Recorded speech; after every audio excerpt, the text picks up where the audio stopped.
Iman kepada Allah Subhanahu wa taala itu mencakup 4 hal.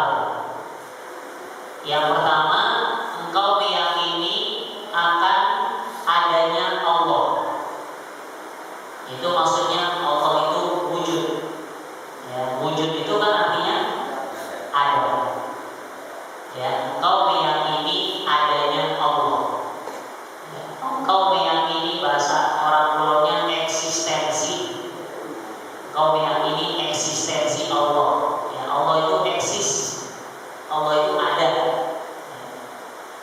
Walaupun tidak bisa dilihat oleh mata kita, tidak bisa dilihat oleh pandangan kita, ya. Karena yang tidak bisa dilihat oleh mata belum tentu tidak ada. Ya. Yang nggak bisa dilihat mata belum tentu nggak ada. Ya, seperti halnya ruh yang ada dalam tubuh kita. Saya nggak bisa melihat ruh. Ada yang bisa melihat ruh? Nggak ada. Nggak ada orang yang bisa melihat ruh.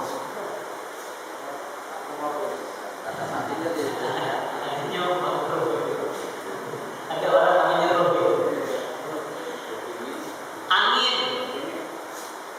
Siapa orang bisa melihat angin? Tidak ada. Itu kan kita hanya lihat gerakannya, apa yang ditimbulkan oleh angin. Tapi anginnya itu kelihatan apa enggak? Tidak kelihatan. Tapi ada, dia berasa. Dia bisa terasa. Rasa sakit juga nggak kelihatan. Iya betul. Rasa sakit ya. Aduh, Cacat. ada kan? Jadi tidak semua yang nggak kelihatan itu nggak ada, ya. Jadi dari contoh-contoh yang secara akal kita saja itu sudah bisa kita buktikan. Ya. Kemudian semua benda-benda yang ada di sekitar kita ini nggak mungkin ada dengan sendirinya. Ini meja ini. Ini meja pasti ada yang bikin ya. Ada yang bikin. Nggak mungkin dia bim sama bim langsung muncul, langsung ada gitu. Tiba-tiba ada aja meja. Tiba-tiba ada aja karpet. Ya, nggak mungkin tiba-tiba ada aja masjid. Nggak mungkin, ada yang bikin, ada yang membuat. Itu contoh secara akal. Setiap segala sesuatu itu pasti ada yang membuat. Ya. Nah, apalagi alam semesta, langit tanpa tiang yang luasnya, ya, luasnya luar biasa, yang belum ada yang bisa menembusnya.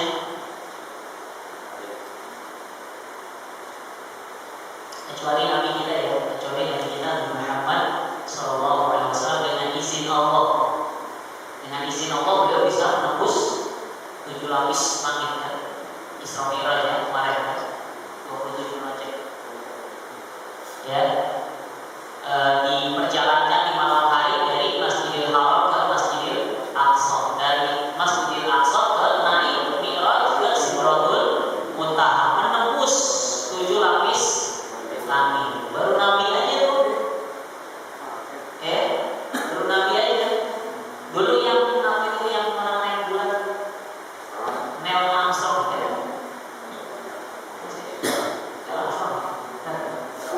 Apollo itu ya, itu jadi perdebatan.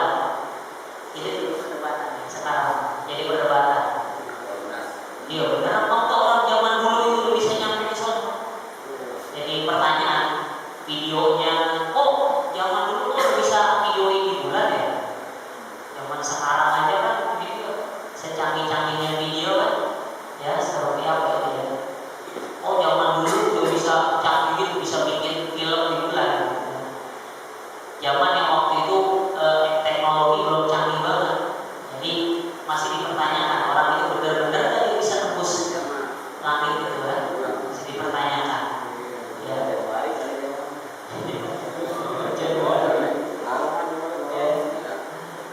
Jadi kadang kita masih belum bisa mempercayai, karena memang mereka saja di kalangan mereka saja itu masih menjadi perdebatan benar atau tidak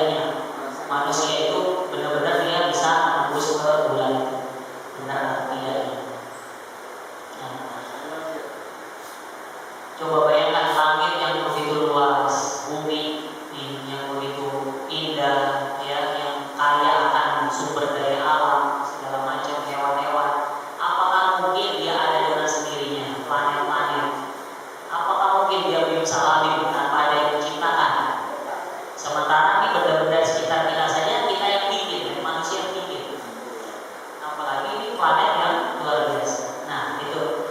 Dari situ kita bisa beriman akan adanya Allah Subhanahu wa taala. Dan tidak mungkin Tuhan itu berbilang, Tuhan itu ada banyak, nggak mungkin, karena kalau Tuhan banyak nanti pada berantem. Ya, seperti film zaman dulu tuh film apa itu Mahabharata ya.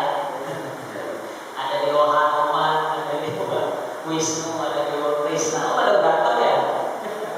Karena Tuhan yang banyak, akhirnya pada berebut ya. Kacau, kalau Tuhan itu banyak kacau pasti. Dunia hancur lebur pasti. Ya. Makanya Tuhan itu nggak mungkin berbilang. Ya. Fitrah kita itu meyakini bahwasanya Tuhan itu satu, ahad. Ya. Tuhan itu Maha Esa. Nah, belum lagi kalau kita mengambil dari dalil-dalil Al-Quran tentang keberadaan Allah Subhanahu wa taala. Banyak sekali ayat ya, yang menunjukkan adanya Allah Subhanahu wa taala. Ya. Contohnya di firman Allah Subhanahu wa taala dalam surah At-Tur ayat yang ke-35. A'udzubillahi minasyaitonir rajim. Am khuliqu min ghairi syai'in am humul khaliqun. Apakah mereka diciptakan tanpa sesuatu ataukah mereka yang menciptakan diri mereka sendiri? Itu Allah menanyakan tentang keberadaan kita manusia. Ya, ini kita manusia, kita ini diciptakan atau kita mengadakan diri kita sendiri? Gak ada ya, kita manusia diciptakan. Kita gak ada yang ingat kan dulu kita pernah menentukan nggak kita ini adanya lewat siapa, bapak ibu kita siapa, kemudian kita lahir di tanggal berapa, di tahun berapa, ya tahun kapan, bulan apa, tanggal berapa, hari apa. Kita ingat nggak kita pernah menentukan itu? Nggak ada. Ya karena kita memang tidak menciptakan diri kita sendiri, tapi kita diciptakan. Ya kita nggak ada yang tahu. Maka Allah Subhanahu wa taala itu bertanya kepada kita. Ya. Jadi dalil-dalil tentang mengimani tentang wujudnya Allah Subhanahu wa taala itu tidak bisa dibantahkan lagi. Sudah banyak sekali dalil-dalilnya ya. Tinggal kitanya yakin atau tidak dengan keberadaan Allah Subhanahu wa taala ya. Kemudian yang kedua, mengimani akan rububiyahnya Allah Subhanahu wa taala atau bahasa lainnya af'alnya Allah Subhanahu wa taala, perbuatannya Allah Subhanahu wa taala. Apa perbuatannya Allah Subhanahu wa taala? Mencipta, memberi rezeki, ya, menghidupkan, mematikan, menguasai, mengatur, itu adalah af'alnya Allah Subhanahu wa taala, perbuatannya Allah Subhanahu wa taala. Kita meyakini Allah itu punya kuasa ya. Wa huwa 'ala kulli syai'in qadir. Dia berkuasa atas segala sesuatu. Dia menciptakan segala sesuatu. Dia punya af'al ya. Dia punya perbuatan-perbuatan. Ya. Kita meyakini hal itu. Ya. Misalnya khalaqal insan. Ya. Khalaqal insan, yang menciptakan manusia ya. Dia yang telah menciptakan manusia. Ailamahul bayan ya, yang mengajari manusia berbicara. Itu kan afalnya Allah berarti ya, perbuatannya Allah Subhanahu wa taala atas makhluknya. Jadi kita meyakini bahwasanya Allah Subhanahu wa taala itu ya ini sudah berbuat atas semua makhluknya. Yang mencipta, yang menghidupkan, mematikan, memberi rezeki, mengatur ya. Itu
Tidak ada ilah, tidak ada sembahan yang berhak disembah kecuali Allah Subhanahu wa taala, ya. Kemudian yang keempat, kita meyakini Allah Subhanahu wa taala itu punya nama-nama dan punya sifat. Allah punya nama-nama, asma, ya, atau yang kita kenal dengan asmaul husna, dan Allah punya sifat, ya, sifat-sifat, ya. Di antara yang kita biasa kenal ada sifat 20, ya. Nah, kita meyakini asmaul husna yang 99, ya, di situ Allah Subhanahu wa taala mengenalkan kepada kita, ya, siapa dia. Ya, dia yang Rahman, yang Rahim, ya. Dia yang Ar-Rahman, dia yang Ar-Rahim, dia yang Maha Pengasih, dia yang Maha Penyayang.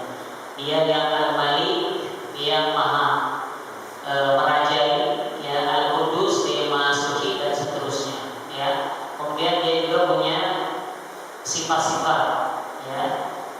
Ada sifat wajib, ya, wujud, yaitu ada, idam, terdahulu, baqo, kekal, ya. Yang binafsihi, berdiri dengan sendirinya, ya, dan seterusnya, ya. Kita meyakini bahwasanya Allah Subhanahu wa taala punya nama-nama yang baik dan punya sifat-sifat yang wajib, dan juga ada sifat-sifat jaiz, ya, yang kita wajib kita mengimaninya. Nah, itu cara kita beriman kepada Allah Subhanahu wa taala, ya. Jadi insyaallah mudah enggak ragu, ya, iman kepada Allah Subhanahu wa taala. Yang terpenting itu adalah kalau kita sudah beriman kepada Allah Subhanahu wa taala, maka konsekuensinya adalah kita beribadah. Ya, ini yang kadang-kadang berat, ya, gitu, kan. Sudah mengaku beriman, ya, tapi menjalankan perintahnya itu yang berat, ya. Udah dibilang beriman, enggak beriman saya, ya. Beriman saya, Allah yang menciptakan saya, Allah yang sudah memberikan rezeki kepada saya. Tapi kamu nggak sholat, ya ntar dulu masih sibuk. Nah, itu kan yang jadi permasalahan, ya. Itu yang akhirnya jadi permasalahan. Jadi iman itu laisa iman bitamanna. Iman itu ya bukan hanya sekedar angan-angan, ya, bukan hanya sekedar bualan, ya, bukan hanya sekedar ucapan doang, ya. Tapi iman itu harus dibuktikan. Tasdiqu bil qalbi, iqraru bil lisan, wal amalu bil arkan.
majlis ilmu, ya dia kumpul di situ. Pernah kita bahas juga ya, dia bertumpuk-tumpuk di situ kan sampai arasnya Allah Subhanahu wa taala. Dia melebarkan sayapnya untuk orang yang berjalan dari rumahnya ke sini ke masjid untuk menuntut ilmu. Dia menghamparkan sayapnya. Jadi tadi kita jalan tuh di atas sayap malaikat tuh. Ya, cuman kadang-kadang ya. Nah, kelihatan nanti kita bisa ya. Kita nggak kuat. Malaikat itu kadang disebutkan punya seperti malaikat Jibril ya. Punya sayap yang membentang. Sayapnya itu kalau dibentangkan dia bisa menutup ufuk. Ya, ufuk itu ufuk berarti ufuk misalnya ufuk timur ya, ketutupan semua. Kalau dia sudah membentangkan sayapnya, maka ketutupan semua. Jadi malaikat Jibril pernah menampakkan wujud yang aslinya seperti itu. Ada juga malaikat yang diutus oleh Allah Subhanahu wa taala berbentuk manusia. Diserupakan wujudnya seperti wujud manusia. Seperti malaikat yang diutus kepada Nabi Ibrahim ya, ada diutus kepada Nabi Ibrahim. Ada lagi yang diutus kepada Nabi Lut. Ya, Nabi Lut untuk ngasih tahu bahwasanya Lut besok pagi-pagi kalian sebelum matahari terbit harus sudah meninggalkan kampung ini karena kampung ini mau diazab oleh Allah Subhanahu wa taala. Itu dia datang berupa pemuda-pemuda. Kan kaumnya Nabi Lut itu kaumnya Sodom ya, kaum Sodomi, tukang yang suka main pedang ya, pedang lawan pedang. Kaum Sodom, kaum homo ya bahasanya ya. Jadi senang sama laki-laki. Nah itu ketika malaikat itu diutus oleh Allah bentuknya para pemuda-pemuda yang ganteng-ganteng. Jadi begitu datang ke rumahnya Nabi Lut, mereka datang dulu. Ada orang mana nih ganteng-ganteng banget nih. Demen banget dia kan. Demen banget mereka kalau ada laki-laki yang ganteng. Karena demennya sama laki-laki. Maka Nabi Lut mengatakan nih, kalian kok jadi begini? Ini ada nih putri-putri saya nih yang cantik-cantik ini nikah sama mereka. Bergaul dengan mereka dengan cara yang halal. Kenapa kalian kok malah mendatangi laki-laki untuk melampiaskan syahwat ini? Udah gak kena, dibilangin udah gak kena lagi. Maka malaikat itu mengatakan besok sebelum subuh tinggalin kampung ini. Ini kampung mau diazab. Itu malaikat tuh yang diutus oleh Allah bentuknya seperti manusia. Jadi kita mengimani ada malaikat itu kadang dalam bentuk aslinya ya bersayap. Ada juga kita mengimani malaikat itu kadang diutus oleh Allah Subhanahu wa taala dalam bentuk wujud manusia. Ya, kepada Nabi Muhammad saja, Nabi Muhammad SAW juga pernah diutus malaikat Jibril dalam bentuk laki-laki ya, dalam bentuk seorang laki-laki. Kita mengimani itu. Ya, jadi sebenarnya bukan hanya 10 malaikat itu yang banyak. Kita mengimani. Kemudian kepada kitab-kitab Allah Subhanahu wa taala. Ya, di antaranya kitab-kitab yang sudah diturunkan oleh Allah Subhanahu wa taala, kitab apa? Sebelum Injil apa? Zabur dulu. Zabur kepada Nabi Daud alaihissalam.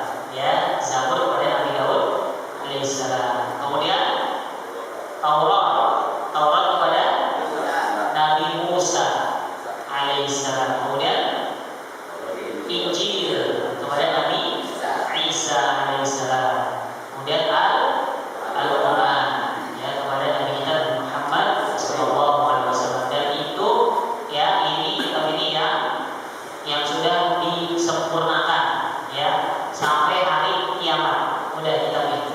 Kitab yang lain sudah tidak dipakai lagi. Bahasa kita sudah kadaluarsa. Tapi kita mengimani Allah pernah menurunkan, pernah mewahyukan kitab itu kepada nabi-nabinya, kepada rasul-rasulnya. Tapi kalau sekarang ada, itu udah nggak boleh dipakai lagi. Kita hanya memakai Al-Quran. Nggak boleh pakai Injil lagi, nggak boleh pakai Taurat lagi, nggak boleh pakai Zabur lagi, atau suhuf Ibrahim, ya suhuf yang diberikan kepada Ibrahim juga itu sudah berlalu. Ya. Kita wajib untuk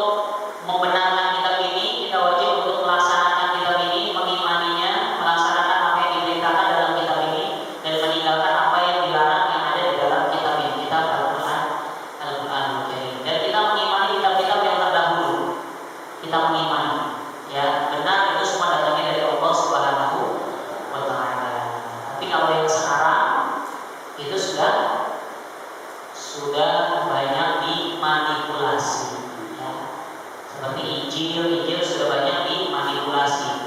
Ada perjanjian lama, ada perjanjian baru. Ya. Berarti kan udah ada revisi ya bahasa kalau karya ilmiah itu ada revisinya. Gak mungkin wahyu Allah itu ada revisi ya, gak mungkin ada revisi. Kemudian sesudah itu ada kita beriman kepada Rasul Allah Subhanahu wa taala. Itu baru 25 nabi dan rasul. Ya, 25 nabi dan rasul yang diutus oleh Allah Subhanahu wa taala. Ya, kita mengimani semuanya, ya. Kita mengimani dan kita membenarkan bahwasanya mereka itu adalah manusia pilihan Allah Subhanahu wa taala yang diberikan wahyu, diberikan syariat, ya. Nah, dan Nabi Muhammad SAW adalah khataman nabiyyin, ya, khataman nabiyyin, la nabiyya ba'da wala rasul. Tidak ada lagi nabi sesudah beliau dan juga rasul. Udah nggak ada lagi, udah habis ditutup. Ya, jadi kalau ada nanti orang yang ngaku nabi, ngaku rasul, wajib kita untuk tidak beriman kepada dia. Ya. Kita wajib untuk menolaknya, nggak boleh ya.